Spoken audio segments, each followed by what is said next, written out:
So we've all seen the videos on a particular guitar that shall remain nameless because they seem to have sent that guitar to everybody and their mother and paid for advertising to everybody except your buddy Pat. And we all know there's no such thing as bad publicity. But trust me, with the holiday seasons around the corner, you're going to see a lot more gimmicky guitar products come up. So I'm going to help you not fall into the trap. So hello everybody and welcome to a new video and welcome to my channel where we talk about everything music from death metal to Queen and everything in between. So having been in the musical instrument retail industry for over 10 years and having been a guitar teacher forever, I've seen a lot of products come out and promise to make you play guitar better fast. And sadly, most of these products were really bogus. They just didn't help at all. So on this video, I'm actually going to show you 5 products that fell short on their claims. Now mind you, I'm not here to talk crap about any brand or anybody in particular. These are just mere examples of what to look for whenever you buy a product that is supposed to make you better at playing guitar. So yeah, in the interest of not hurting anybody's feelings, all of these examples are not even made anymore.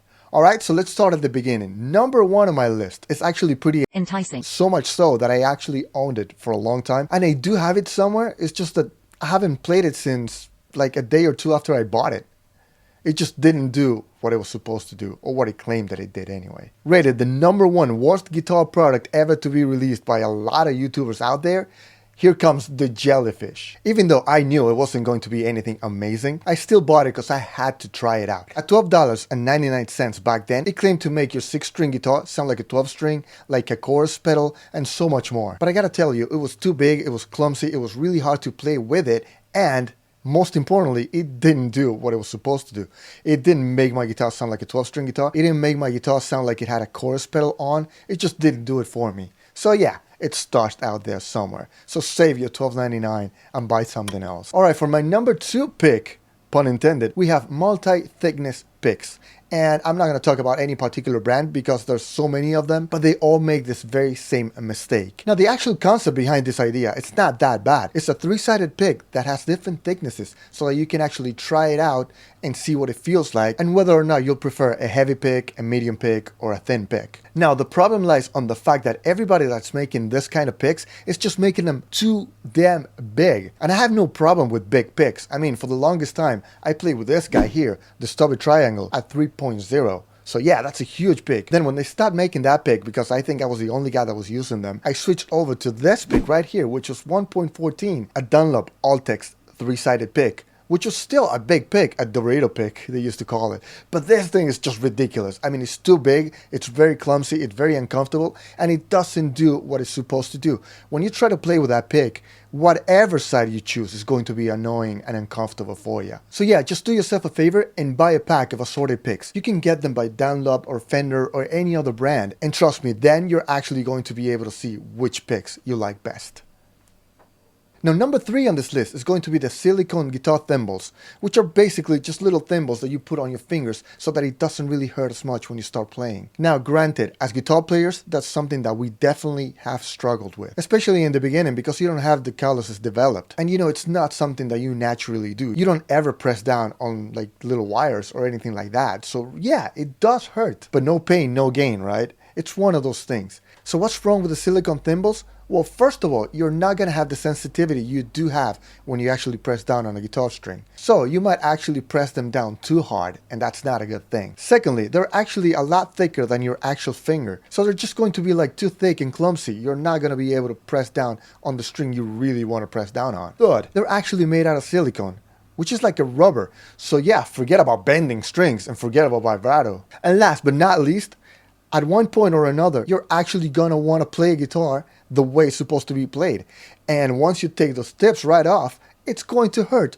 Just like it would have hurt like 2 months ago, or 2 weeks ago, or 2 days ago when you started wearing those thimbles. So yeah, just man up, develop your calluses, press down on the strings, and play guitar like a man. Like a man is a state of mind and not a comment on your gender. So yeah, if you're just getting started in the guitar world, I will definitely recommend that you start out on a nylon string acoustic guitar. They have a lot less tension, so it doesn't really hurt your fingers as much, but you will develop the calluses you'll need to play a steel string acoustic guitar or an electric guitar. Now that being said, I started out with an electric guitar, and most people do.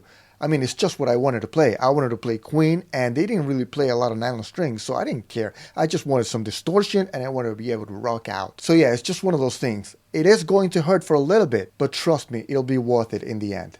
Guitar gimmicky item number 4 goes out to Professional 1-key chord device button, also known as the chord buddy. Now, for the longest time, as a salesman and as a guitar player, I thought, who in their right mind would actually want to buy this thing? And it turns out a lot of people actually bought it. OMG! I mean, if you've never seen it, this is a gimmicky item, if there ever was one. I mean, it's clumsy, it's annoying, it looks like crap, and you have to like fit it on top of the strings, and then you have to press down on one button, and it will press different button combinations so that you can play different chords at the touch of a button. But there were a lot of flaws to it. First of all, it's really hard to actually set it up.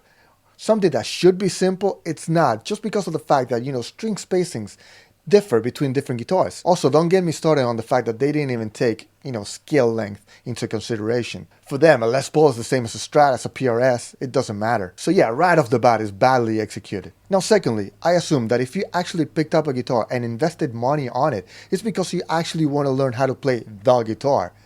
So yeah, pressing down on buttons, I mean, you might as well just buy Guitar Hero World Tour and jump to that. And also, let's be serious, a lot of you guys just bought the guitar because you want to impress the girls, and there's nothing wrong with that.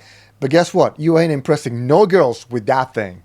Alright, so finally, we get to the last item, item number 5. But before we get to that, just really quick, let me know in the comment section below if you ever bought any of these gimmicky items, or if you ever bought anything that you actually thought was actually going to help you in your guitar journey and it turned out to be a flop. Also, if you can, drop me a like and don't forget to subscribe to this channel like a man. And if you really enjoy the content and you want to help support the channel big time, please make sure you visit my Patreon. A little goes a long way. We surely do appreciate it. And let me know if you like a part 2 of this video, or if you'd rather see a video on really useful things you should buy for yourself or your guitar playing buddies and friends and family and loved ones. Alright, so for the last part, we actually have something that actually seemed like a really good idea, because it felt and seemed like it would actually be like taking your guitar on the go anywhere. But sadly, it fell short big time. This particular item had really good marketing, and it really had a lot of people believing that a lot of pro guitar players would actually take it on their backpack, like on tour, on the go, at all times. And this part goes out to the Shredneck. Now, the Shredneck was supposed to be a practice tool that you could take everywhere and anywhere. You could practice some runs, practice some scales, but that's not at all true. I mean, yeah, you can get some of the workout done, but other than that, it's pretty much useless. More than half of the fun in practicing some fast runs is the fact that, they're musical and they sound awesome. And that's what you want. These things couldn't really be tuned to anything. All you could actually do is adjust the tension of the strings. But other than that, you couldn't bend the strings, it wouldn't sound like anything, you wouldn't actually be able to play a note on them, and forget about practicing scales and actually listening to the scale you're playing. Because I mean, believe it or not, when you're practicing scales, you're not only practicing the fingering of the scale and the speed of your fretting and stuff like that, you're actually listening back to whatever's being played. So that's also helping you develop your ears musically. Of course, a C major scale does not sound the same as a C sharp major scale or a D scale. And don't get me started on how different a D minor scale sounds from a D major scale. And honestly, that's what you should be focusing on, how it sounds. Because I mean, speed, we can all get speed. You just gotta sit there and practice over and over and over and over. I mean, there's no magic, there's no gimmicks. Just sit your ass down, put a guitar on your lap, and get playing. And if you don't have a guitar on your lap right now, check out this video.